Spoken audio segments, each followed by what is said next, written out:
нас был это крупный специалист Хатиб Усманович Усманов.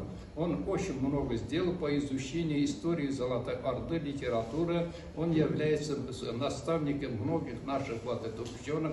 Он говорит, для развития письменной литературы, для развития вообще народа необходимы города.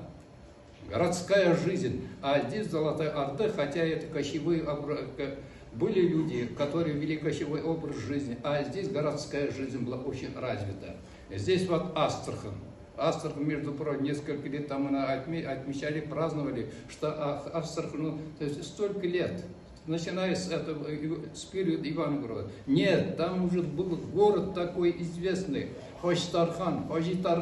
Ибн Батута в XIV веке пишет, это такой крупный арабский путешественник, что вот это...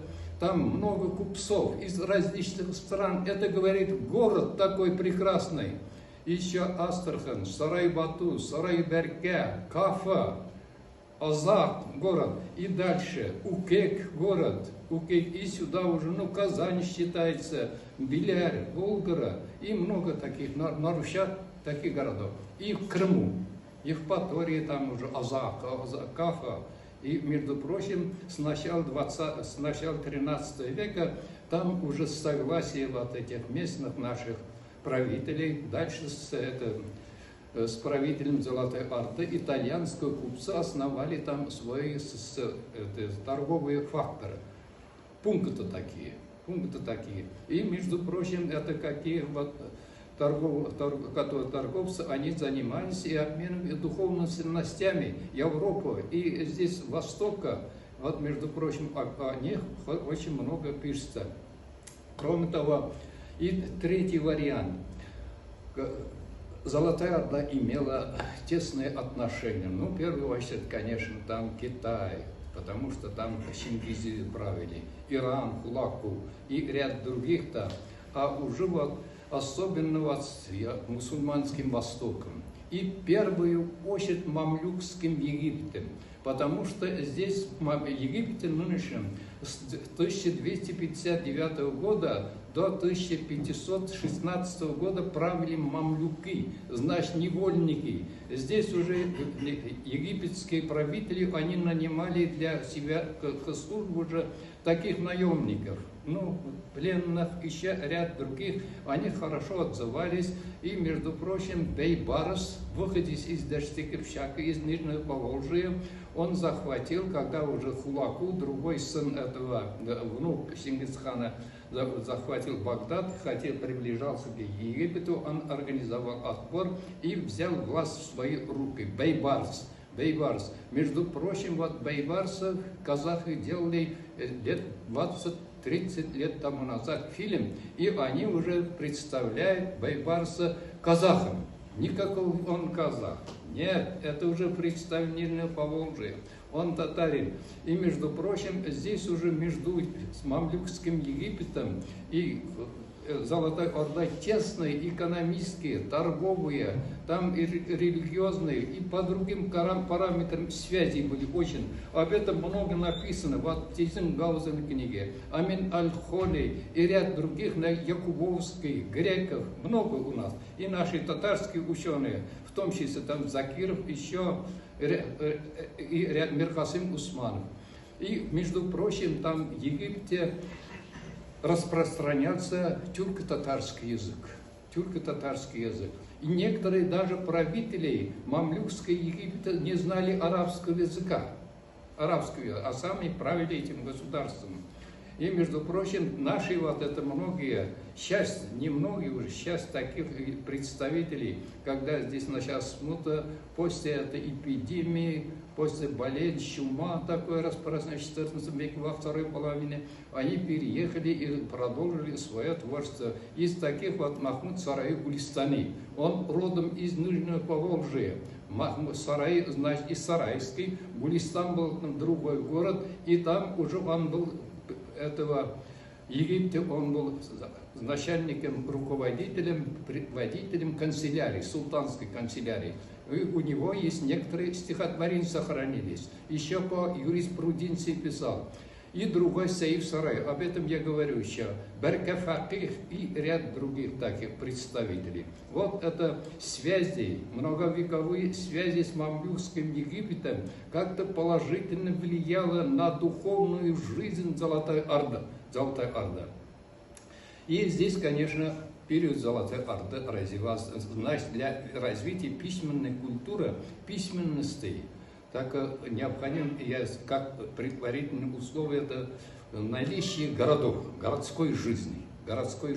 И, между прочим, вот здесь торговые с Западом, Востоком, с Севером, Югом, такие торговые пути по Волге, и по Каспию, и по другим вот путям, здесь очень известно об этом.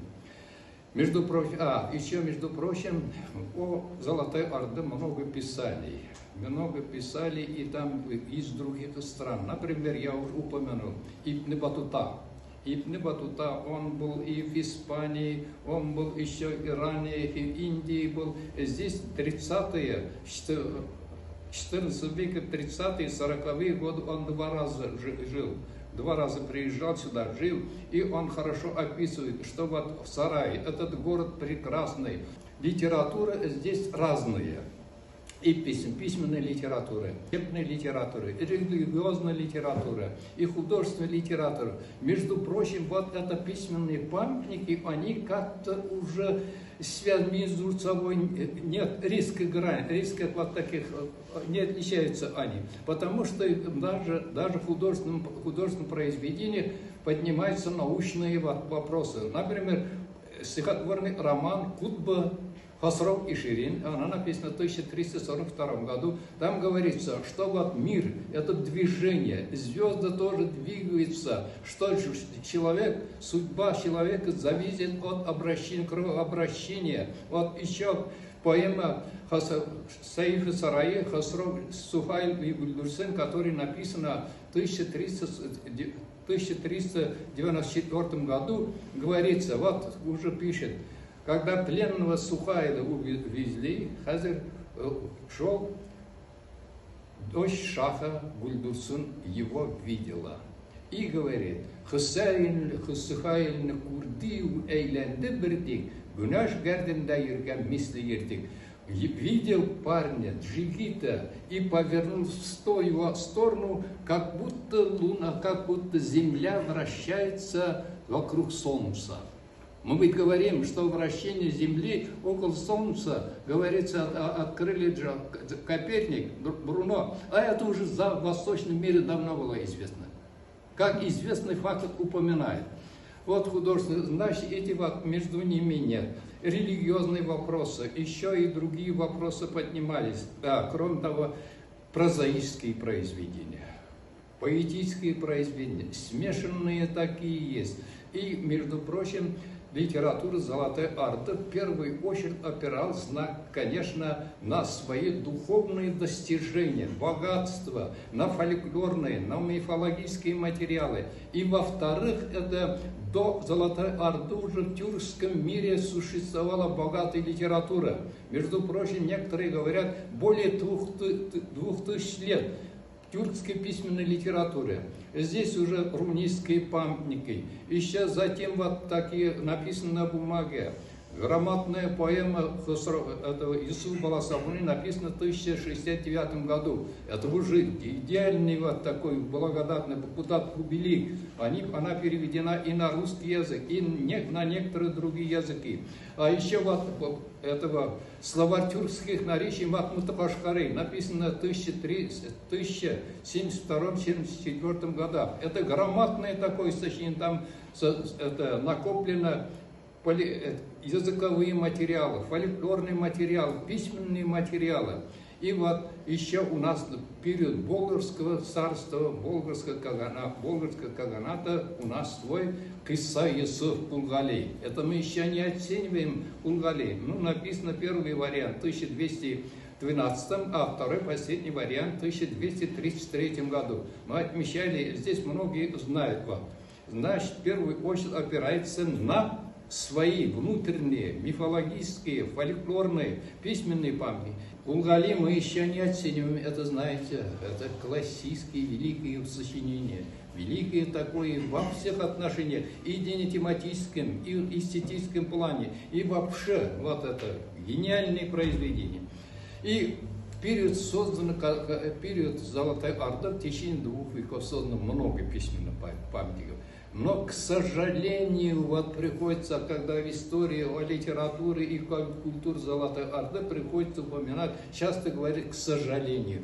Кызганычка каршы, укнешки, татарчалар айтабыз хәзер шуннан, они многие утеряны или пока не обнаружено. Ну, естественно, не только вот это памятники, написанные на бумаге, книги, только знаменитые города, построенные из кирпичей, камней, они стерты с земли. Вы знаете, но несмотря на некоторые вот это произведения, с этих времен сохранились. Особенно вот с этих первые вот крупные произведения, это Рабгузы. Вот, значит, это написано в восточной части, сейчас Хорезм такой район, Хорезм, Киссас Ламбия, сказание о пророках, в 1310 году. Это большое объемистое прозаическое произведение с сочетанием стихотворных. Там представлены легенды о пророках, об известных людях. Материалы это использовано, взято они из Корана и из других источников. Между прочим, в художественном отношении очень так хороший стиль. И это произведение Киссай Рабгузы, это произведение очень широко распространялось. И в первую очередь, и между прочим, мы считаем его памятником достояния не только татар, но и узбеков и некоторых других народов. В первую очередь и турков. В первую очередь она написана, это отпечатано в 1859 году, по-моему, в Казанском университете. До октября более 10 изданий. Вот Киссай Рабгузы. Еще другое произведение, известное Кутуб, Хусрау Ширин. Кутуб. Ну, это, видим, прозвище уже, Кутуб или Кутбуттин, и другой был. И как описывает, по исследованию Абдрахмана Тахирджана из Апастовского района, он был уже профессором Ленинградского университета, между прочим, один из моих наставников. Вот ученый был, вот такой скромный. Он, к сожалению, уже в 80-е годы умер. Родился он где-то в 1908 году. Знал несколько языков, скромный такой. У него кандидатская диссертация по футболу. И по настоянию я тоже занимался, у меня в 1976 году вышла монография о творчестве футбола.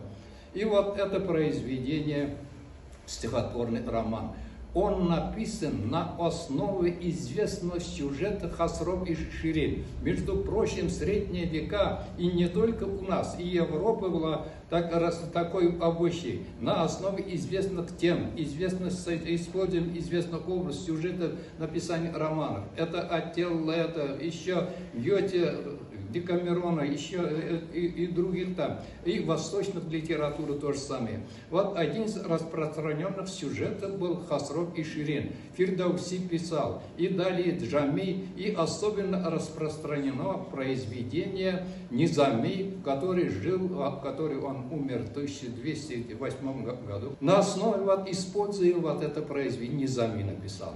Между прочим, я когда читаю это произведение, удивляюсь, какой богатый язык, сочный такой, какие темы освещает он.